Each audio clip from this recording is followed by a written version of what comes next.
ahead, Johnny.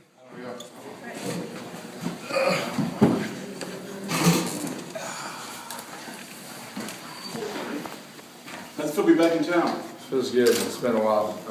It's probably been almost a year since I've been back, and just the reactions of how it's been since I've been back has been beyond what I ever would have imagined, especially when I left here and how I come back. It's crazy.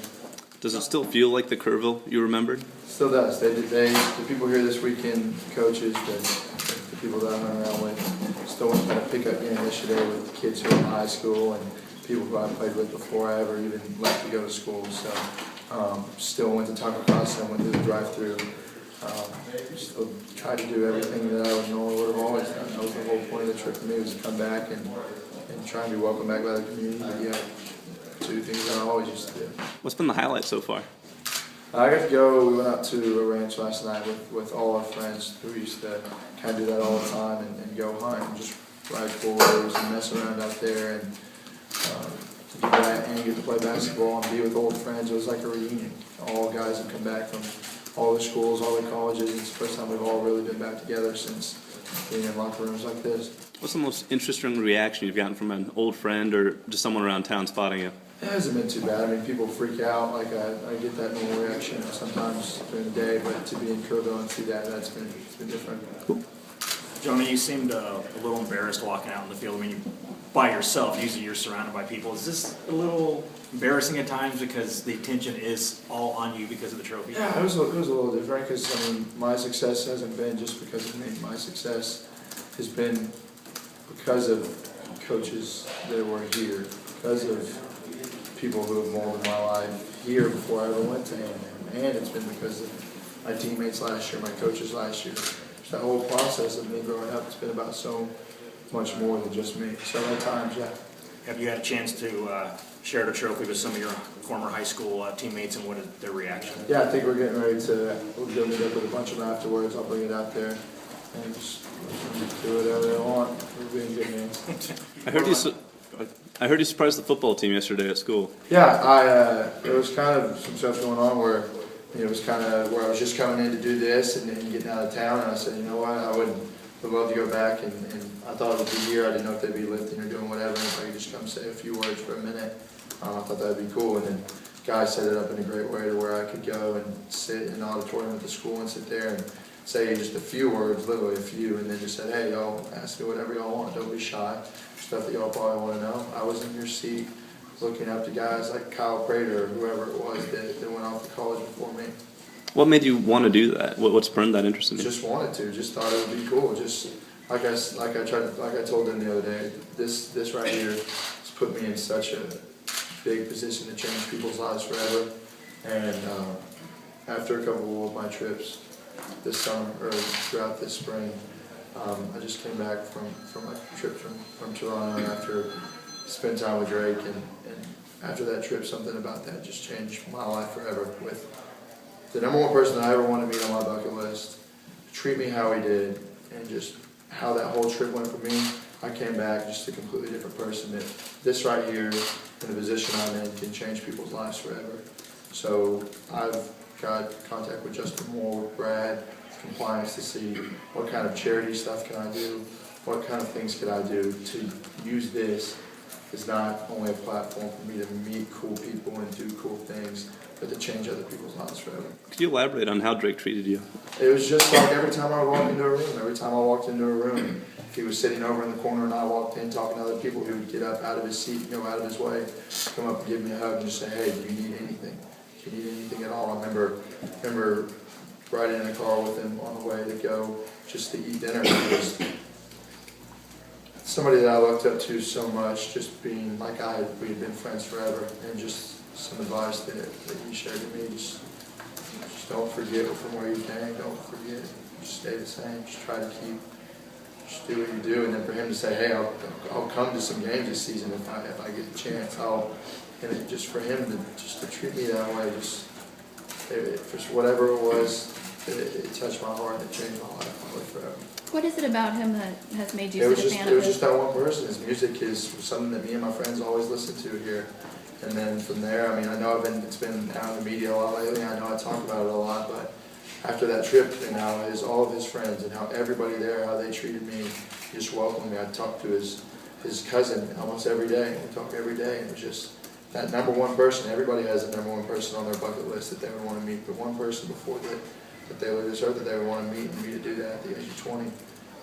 I never thought I would get a chance to do it, and then for him to treat me like family and continue to keep in touch, it's just whatever it did for me just changed my life. Do you have a firm list? You said you wanted to do more charity stuff and things like that. Have you put more of a plan in place? I played in Coach Kennedy's golf tournament for Boys and Girls Club last Monday, and people were kind of ragging me on Twitter about, hey, you're never in school. Well, first of all, I take online classes, and my work is already done for this day, so I can go play in this golf tournament. I know I have another one next week that's going to benefit Charlie's Angels and Charlie Dina's Foundation. Another one coming up in May that a friend of mine who knows a lot of people in Dallas is kind of starting to set that up. Just Joel, one of my friend Nathan, his uncle, is handicapped, and just for me to go out there and give him a hug, and just anything that I can do like that, just to put a smile on people's face. There's so much more than sitting courtside at games and going to sporting events, and even though I'm still going to do that, there's so much other stuff that I can do in my position, like I said, to change people's lives. So do you feel like you were wasting your opportunity before? Like you weren't doing I don't enough? feel like I was or- wasting it. I just feel like there was such a blur and there was so much going on, and it was just go, go, go, go, go. It goes from 1 second you're just a normal person to the next 24 hours you're first freshman to win the Heisman Trophy. So I just didn't know how to react. It took some time and it took some things to line up in my life to really put it all into perspective. And Coach Sumlin has helped me with that. There was a time a couple of weeks ago where I was just really stressed with autographs and people coming to my parents and causing stress in my life. And he helped me meet with somebody to kind of just learn how to deal with all of it, because nobody knows how to deal with it. Nobody ever has usually really had to come back to school after winning, especially having 3 more years left. So this thing, the power that it has is crazy, but it's in a good way. Who helped you? Who was it that got involved to help you figure it out? Coach Sumlin helped me with that. Okay, I thought you said he had you speak He with helped me someone with else. that, but I'll just keep who he brought into it just between me. But he brought somebody in to help me and kind of just help me deal with day-to-day life. And there was times where I was almost being too nice to where I would really, it would cause stress in my family's life, where I would sit at places for an hour and a half. When I had to go do something, I would show up late to meetings and say, hey, I'm sorry, I was doing this, this, and this. And balls were getting dropped off at the house to be signed, and I kind of there was a better way to figure out how to do that, where I can still live my life and still try to make everybody happy at the same time, even though you can't make everybody happy. What do you miss the most about your pre-Heisman life that you can't do anymore that's changed? Nothing anymore. I don't miss a thing anymore. After this past couple of weeks, I wake up every day with a smile on my face that this is an A&M, and all the people that live me. It's been the biggest blessing of my life, and I truly mean that with all my heart. And I don't miss a thing anymore. I walk around town at A&M with no hat on anymore, not with my head down. I walk in anywhere, and just I've learned how to deal with it, and I'm continuing to learn every day that there's some situations that will present themselves. But for me, just live your life and be polite and enjoy your time. Enjoy being able to meet new people. Enjoy being able to sign footballs. Enjoy being able to take pictures. And don't let that cause stress on your life. It's not a bad thing. It's a blessing. At what point, I guess a few of us didn't know your school song, and then we heard it, and when did you make that connection between Texas A&M and your school song every time? It hit me probably my freshman year. I kind of realized it, but it never seemed to be too much of a big of a deal for me. Tony, have you watched the Heisman presentation? I mean, I'm sure you guys recorded it. Have you hit how many times, and what do you think? Funny thing was, I probably went back and watched RD3's or other people's Heisman speeches more than I've actually seen mine. Because before, I went back and looked to see what people said, how it went, and because there was a time where we sat down and we were talking and we were saying, okay, we're writing this speech. How do you want to be remembered? Do you want to be remembered for a guy who said his speech and went up there and accepted your trophy and got off? Or do you want to have a speech that people will remember for 100 years down the road? And that's what I said. I want people to know. I want it to be laid out, mapped out, and try to thank everybody that I need to thank. And it's something that will be remembered. What was your favorite question that you got yesterday from the team? How was Megan Fox? What kind of other types of questions did they ask? They asked a lot. There was a lot that came my way. Just the way that I'd share my advice with how important school is, and even though I'm taking online classes and people like to make a joke about it, still at Texas A&M, student athlete. So school comes first, football comes second. If you don't make good enough grades, if you don't do well enough in the classroom, you can't play on Saturdays. So the biggest thing for me was just to share my knowledge with them about how really important academics was. Even though I don't take it as serious as I should sometimes, and I'll get back to that and make sure. I still struggle with stuff every day like that, so just express that to them and just try to enjoy, have fun with everything. That's the biggest thing. Have fun with school, have fun with high school. So I missed high school. There was a time when I was in college and I wish I was back, but when I was in high school I wanted to be in college. Just try to go back and share whatever I could. How cool was it to be in this, so you touched on it out there, but to grow up in this town, in this setting on a Friday night, how cool was it to be in that small town? It really was. I mean, people joke about it, but it was almost like a Friday Night Lights deal. And people, our guitar school was there, and he saw him. I mean, there was a year where my parents would pull up a bus to the side of this fence over here, and they would tailgate and have hot dogs for everybody who would walk by, and the town was shut down. All these places would have to come from almost all the way down to I-10 and ride a bus to get over here. This parking was so crazy.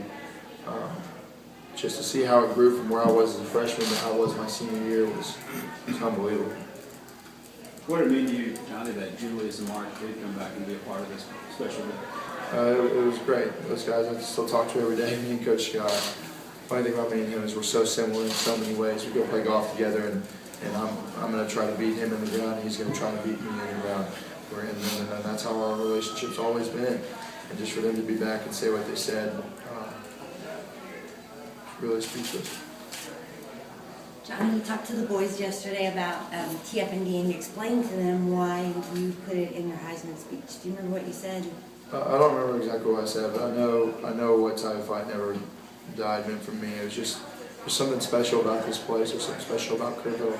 It goes along with that, how that field was, but just what it meant and how hard we worked and what that motto, no matter what the situation was, no matter if we were down 3 touchdowns in the fourth quarter at Clemens to come back and win that game. Never give up. Never give up and never stop fighting. And our fight for our school and the name that was on the front. We didn't have names on the back of our jerseys like some schools did.